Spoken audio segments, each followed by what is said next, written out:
세상에요. 중위험 중수익은 없어. 아니 그냥 중위험 중수익 할 거면 이 영어로 된 거 이런 거 하지 마시고 국채 사시면 돼요. 이거요. 그때 당시에는 달콤하지만 세상이 변한다니까요. 세상이 변해요.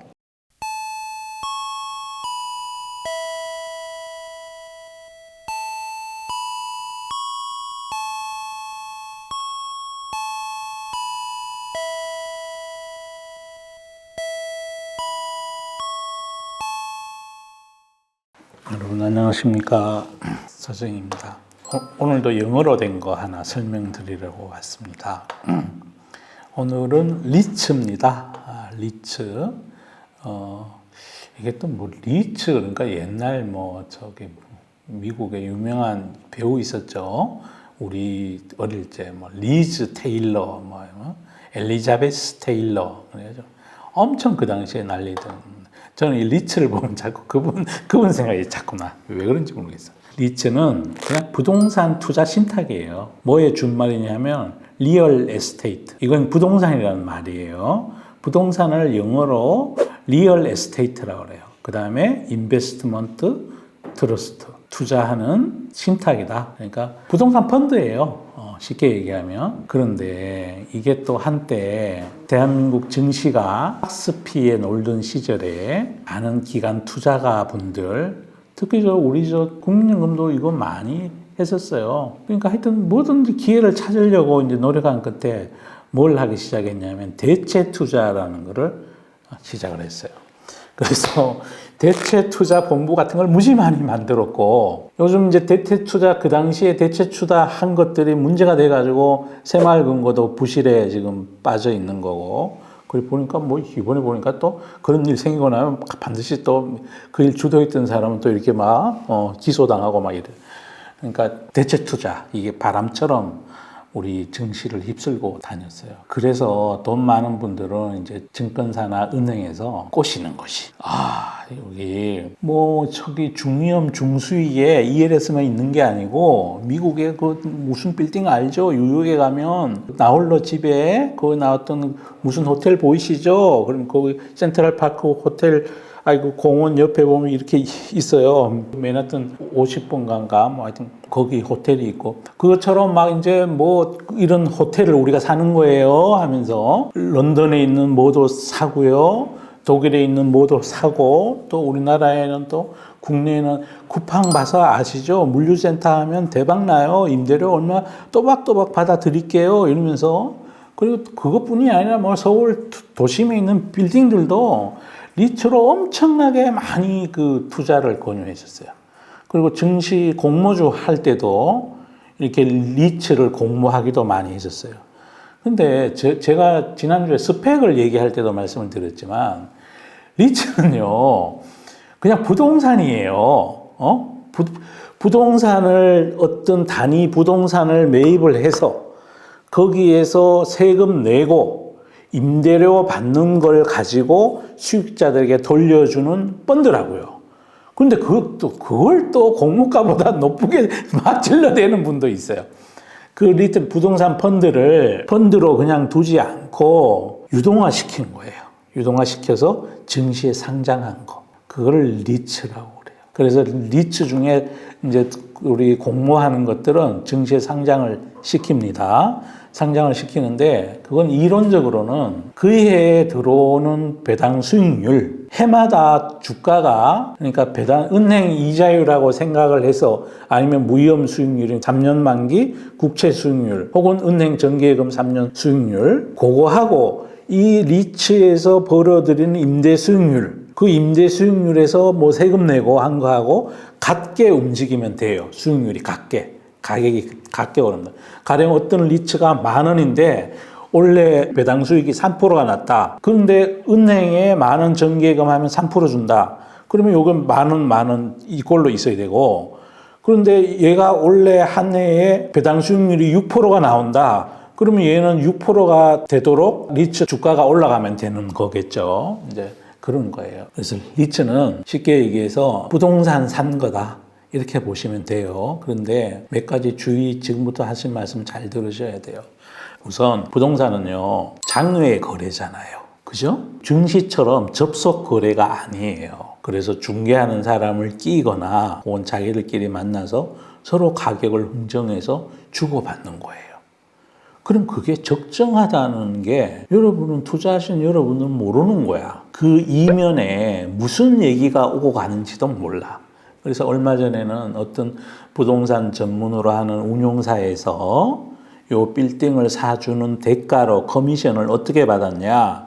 자기가 갖고 있는 다른 땅을 시세보다 엄청 비싸게 이 빌딩 파는 사람에게 넘긴 거야. 그런 식으로 커미션을 챙기는 거야. 주식 관련해서는 그런 일이 불가능하잖아요. 그래, 리츠는 비리가 있을 수도 있다는 것도 꼭 생각해 보셔야 되고, 장외 거래이기 때문에 또 하나 무슨 일이 있을 수 있냐 하면 경기가 안 좋아지고 공실률이 많아지면 가격이 떨어져요. 빌딩 가격이 떨어진다고.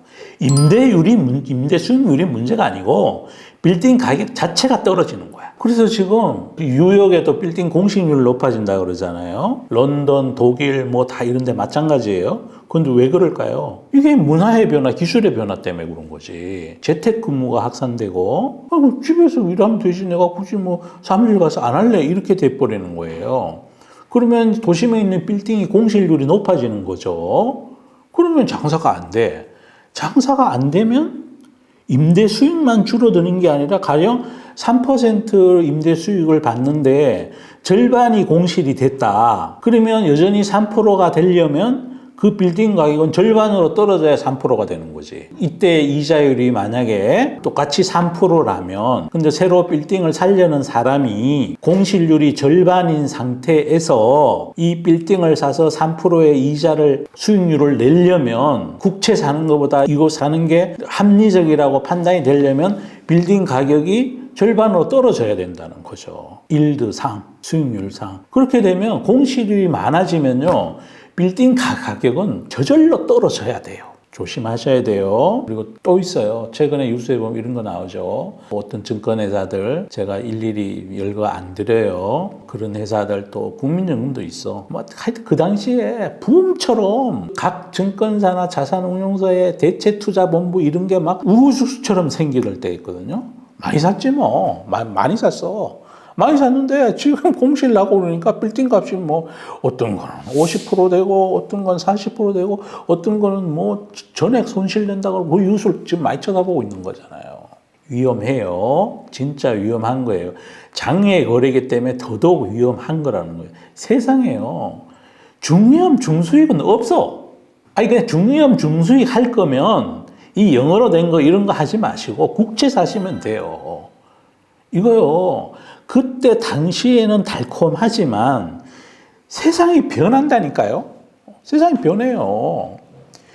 여러분 또 한때 우리나라의 사모운용사나 이런 데서 많이 한 물류센터 있어요. 고속도로 이렇게 가다 보면 우리 영동고속도로 타고 가거나 경부 타고 가면 곳곳에 물류센터가 있잖아요. 엄청 많이 지었어요. 그게 또 돈 된다 그러니까 다 달라든 거죠. 그쪽 다 가가지고 특히 코로나 때 물류센터에 리츠를 산 사람은 지금 손해 막심할 거예요. 혹시 손해 아직 안 나고 있으면 얼른 팔고 나오세요. 제 생각에 그게 맞아요. 그거 해서 차라리 제가 가끔 맥거리 인프라 말씀드리잖아요.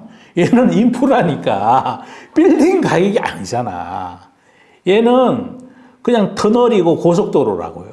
물론 그것도 물동량이 줄고 통행량이 줄어들면 이익이 좀 줄긴 해요. 이익이 줄긴 한데 아이고 이거보단 낫지. 지가 줄어봐야 갑자기 고속도로 통행량이 절반이 되겠어요. 빌딩은 안 그렇다니까요. 절반으로 공실이 나버리게 되면 원래 위에 이제 그 빌딩이 이렇게 있다 그러면 1층, 2층 이런 데는 커피숍, 약국 뭐 이런 게 쭉 들어오고 위에 이제 사무실이 있는 거잖아요. 사무실이 공실이 나면요. 밑에 상가도 이제 하나 둘씩 눈치 보고 나가요. 이제 나 다른 데 갈래 가버린다고. 그럼 전체가 이제 막 엉망이 돼버린 거죠.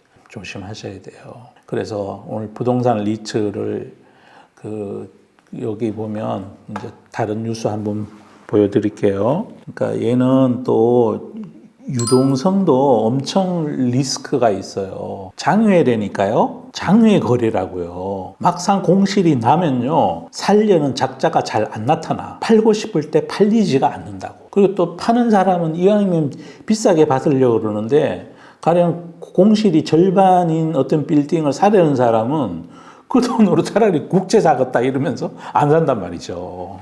자, 골칫거리 된 해외 부동산 해외 투자. 대형 증권사가 더 위험. 하여간 쏠림으로 몰려가면요. 거기가 상투예요. 거기가 상투야. 진짜 나 이거 한동안 2012년 중반부터 2020년까지 2021년까지 이거 엄청 많이 집행했어요. 이거 돈 많이 들어갔어, 진짜. 실제로 혹시 잘못된 거 있다 그러면 아니 우리나라 국민들 돈인데. 해외 부동산 투자, 국내 증권사 선순위 위치 분리, 중소형사보다 대형사 리스크 높게 예상돼.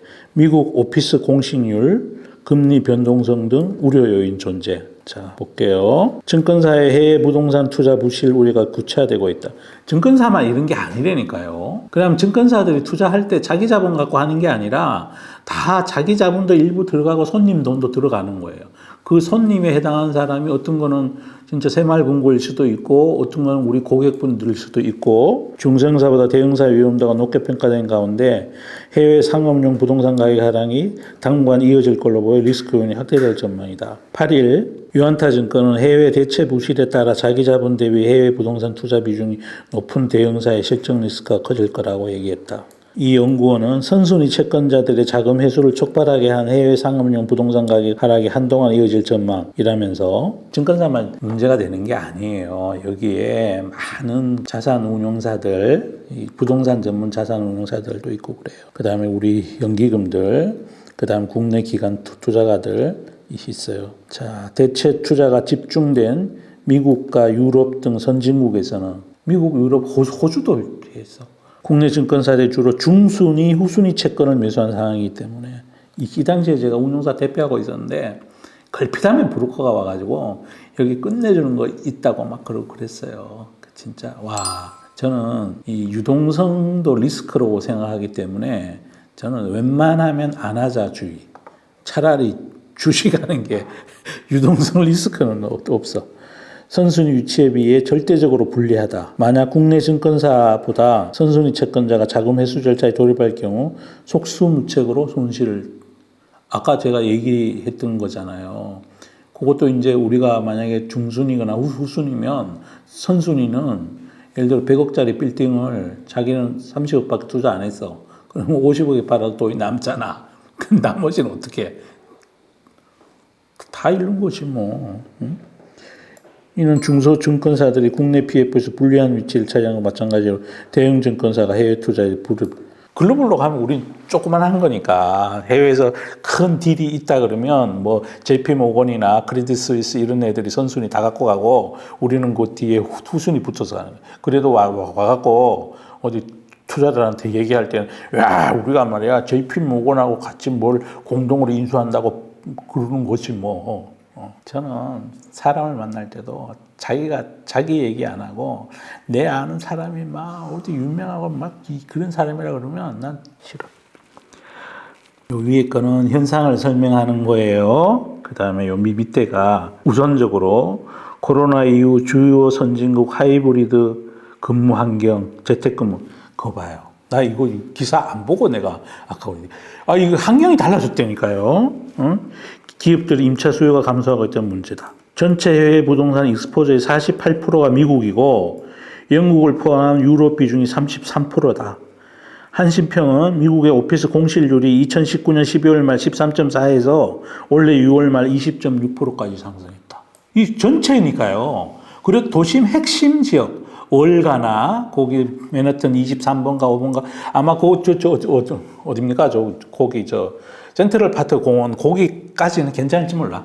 그 뒤로 가면 영판 달라. 응?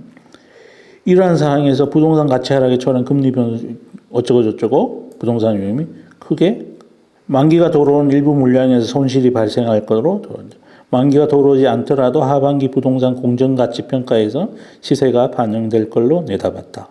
이는 당장은 큰 영향이 없지만 어쩌고 저쩌고 상업용 부동산요 위험해요. 경기를 많이 탄다고요. 차라리 아파트 한 채를 이렇게 해서 만약에 리츠로 가입했다. 그래서 거기서 월세를 받는다. 그건 좀 덜 위험할지 몰라. 그건 필수 소비재니까 사람이 사는 곳이니까. 그런데 빌딩 사무용 공간은 필수 소비재가 아니에요. 그런 큰 차이가 있어요. 그래서 리츠 투자하실 때 또 우리나라의 배당주 말고 그 미국에 상장된 회사 중에 그 리츠예요. 그 회사도 어떻게 보면 연간 배당 수익률이 20% 정도 나와요. 진짜 20% 나와. 나 회사 이름도 아는데 제가 한 번도 여기 그분들에게 소개를 안 시켜드리잖아요. 왜 그러냐면 난 조금 무섭긴 해요. 그게 브루클린에 있는 주거용 뭐 오피스텔 같은 걸 여러 개 묶어서 거기서 월세 받아가지고 수익자한테 나눠주는 거야. 나눠주는 건데 지금까지는 그 회사 상장한 지 지금 뭐 제법 오래됐는데 또박또박 그 연평균 배당 수익률이 한 20% 이상 나오더라고. 지금 현재 그런 데가 있어요. 시가총액은 크지 않고 거기는요 배당을 매월 줘요. 그 소액이 아닌 걸 가지고 내가 나 저 달러로 배당 좀 받아볼까 이런 분은 그거 한번 해보시면 괜찮을 것 같아요. 그럼에도 불구하고 일단 저는 제가 알아보니까 브루클린에 있는 주거용 빌딩이라서 저는 리스크가 적어 보이는데 그럼에도 불구하고 이 건물이 먼 나라 그거에서 저는 모르는 거는 말씀 안 드립니다. 계신 분들께. 자, 오늘은 리츠에 대해서 알아봤고 리츠가 가지고 있는 그 가격 변동성은 어떤 메커니즘으로 가격이 변해야 되고 리츠가 내재하고 있는 위험은 어떤 것이 있는지 그 다음에 또 이게 쏠림으로 가하게 갔을 때 그때 이걸 잘못하면 지나고 보면 결국 안 좋아요. 요즘도 어딘가는 쏠림이 진행돼요. 우리 자본시장은요 항상 쏠립니다. 경제에 대한 공부를 더 많이 하셔야 돼요. 자, 여기까지 리츠에 대해서 말씀드렸습니다. 감사합니다.